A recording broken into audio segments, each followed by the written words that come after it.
Selamat sore Bapak Ibu Saudara sekalian. Kita bersyukur bisa bertemu kembali dalam jam doa pada sore hari ini. Ini bentuk dari pernyataan Tuhan bahwa kita masih dipercaya memiliki hidup di dunia ini.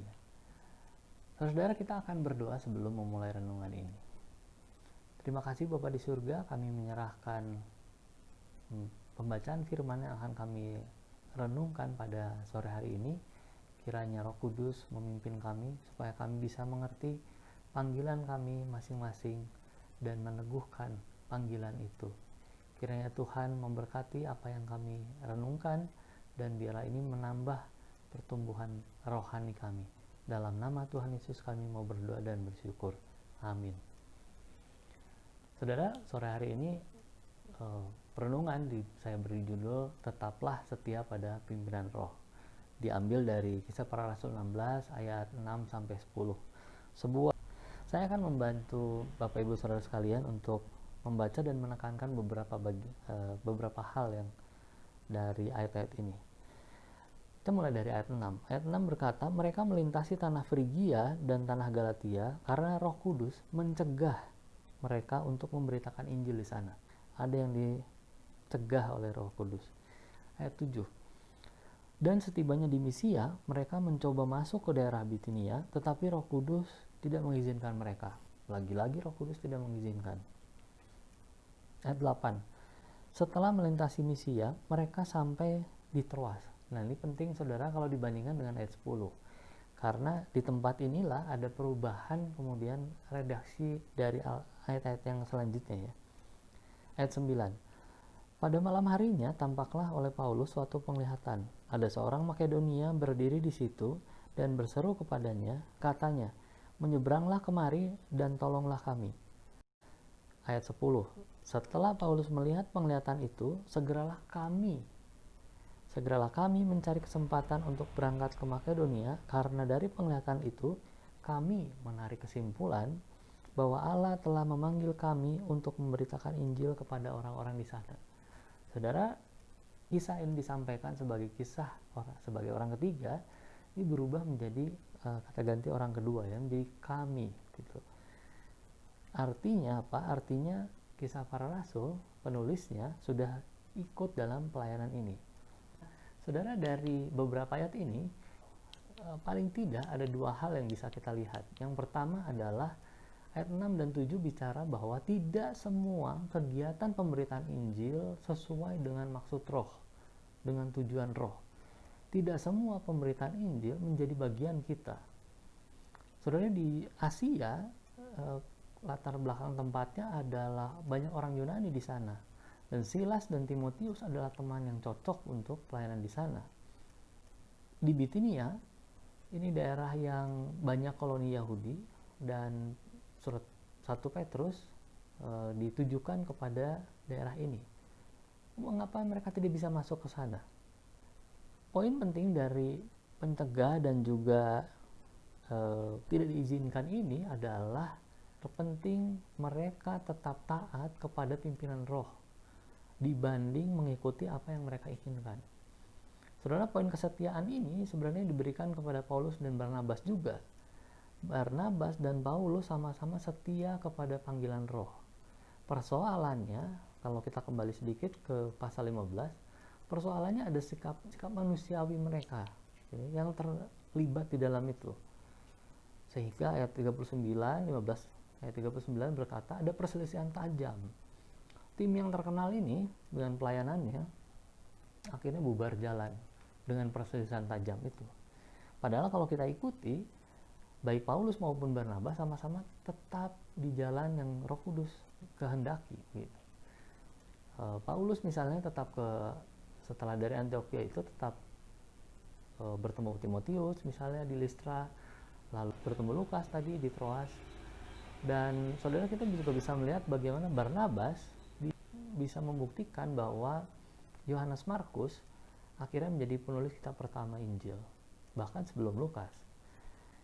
Saudara, mengapa terjadi pertengkaran dalam pelayanan? Saya kira karena dasar pelayanan itu bukan lagi pimpinan Roh. Kita bisa yakin itu juga ya. Tetapi kita bergeser menjadi logika, menjadi pengalaman, menjadi ketakutan, menjadi ketidaktahuan pilihan metode, bahkan keinginan untuk lebih dominan. Saudara, kita mempertentangkan hal yang tidak mendukung pelayanan itu sendiri. Kita berusaha mendekat pada Tuhan, tapi kita sebaliknya menjauh daripada Tuhan, menjauh dari pelayanan yang sedang kita lakukan. Saudara, pemikiran kita di hadapan Allah ini seperti yang pemazmur katakan di Mazmur 73 ayat 22. Aku dungu, tidak mengerti, seperti hewan aku di dekatmu. Ingat saudara bahwa tidak semua orang sakit dan orang lumpuh menjadi tujuan pelayanan Tuhan Yesus. Sewaktu Petrus mencarinya, orang banyak itu berkumpul di rumah mertua Petrus, lalu Yesus menolaknya. Yesus bilang, marilah kita pergi ke tempat lain, supaya di sana juga aku memberitakan Injil. Karena untuk itu aku datang. Ini di Markus 1 ayat 38. Saudara, bagaimana dengan kita? Apakah kita setia pada pimpinan roh, atau kita setia pada pimpinan diri kita sendiri? Ayat selanjutnya, ayat 9 dan 10. Kita lihat bahwa penglihatan yang dialami oleh Paulus mendapat konfirmasi dari teman pelayanan. Saudara, kalau kita mundur ribuan tahun, pemanggilan Musa di Gunung Horeb dilakukan Allah dalam bentuk visual itu. Ada api, semaknya tidak terbakar. Padahal kalau ada api dekat semak, pasti sebentar lagi semaknya hangus. Ini tidak hangus. Apa gerangan terjadi di sana? Gitu ya. Jadi tertariklah Musa ke sana karena hebatlah penglihatan itu. Keluaran 3 bilang begitu. Datanglah Musa ke sana dan dia lihat, begitu makin dekat lalu gitu ya, ada suara, tanggalkanlah kasutmu sebab tempat ini kudus. Wow, dari mata mendapat suara. Ada 2 konfirmasi itu ya, visual dan audio. Alkitab menggunakan kata yang sama untuk penglihatan yang dialami Paulus dan Musa. Artinya dua-duanya berasal dari Allah. Dan artinya kita bisa pahami bahwa dua-duanya sama-sama jelasnya. Apakah Paulus tidak tahu bahwa itu berasal dari Allah panggilannya? Sulit bertanya begitu ya, karena 2 ayat sebelumnya menyatakan bahwa Paulus setia dipimpin oleh Roh, punya kedekatan tuh. Tapi melalui penglihatan ini, Tuhan sepertinya ingin menyatakan hal yang lain. Saudara, di sana ada Silas, Timotius, dan Lukas. Jadi, kalau ayat sebelumnya timnya hanya bertiga, sekarang jadi berempat ya. Nah, di ayat 10 dinyatakan bahwa kami menarik kesimpulan. Saudara, ada diskusi di sana. Setelah visi dinyatakan, ada konfirmasi dari teman-teman pelayanan.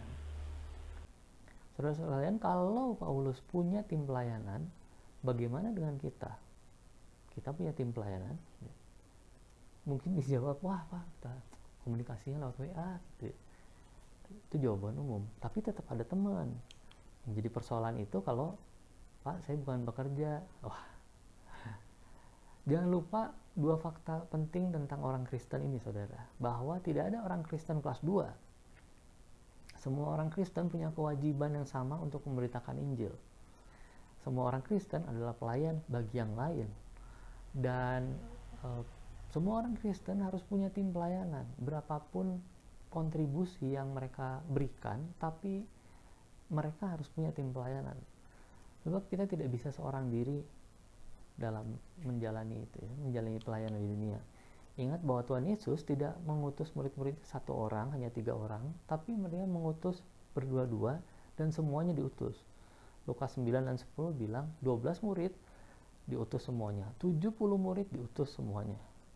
Sebetulnya yang menarik dari PSBB, saudara, kalau kita cermati, kita ini dipersatukan dalam satu tempat yang sama. Mau keluarga, mau rekan, teman, saudara, ada di tempat yang sama, bersama-sama dalam waktu yang cukup lama.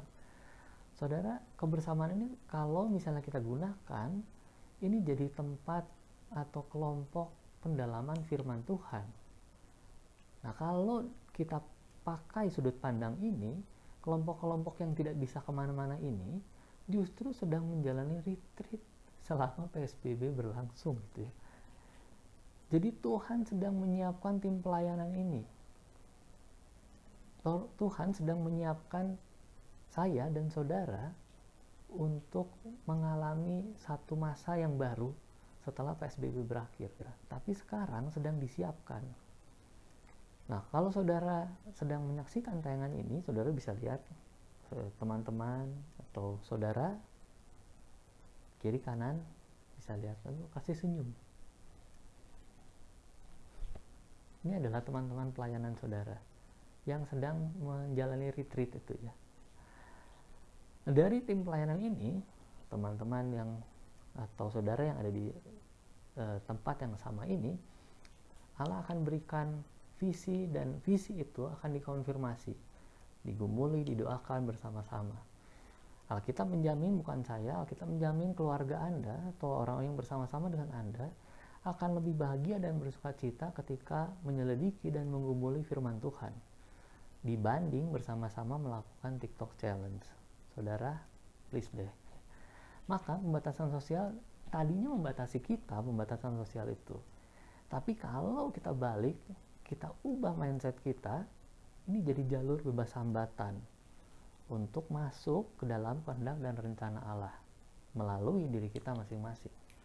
Saudara, akhir kata dari saya, tetap tunduk pada pimpinan roh dan jaga kekompakan tim pelayanan saudara.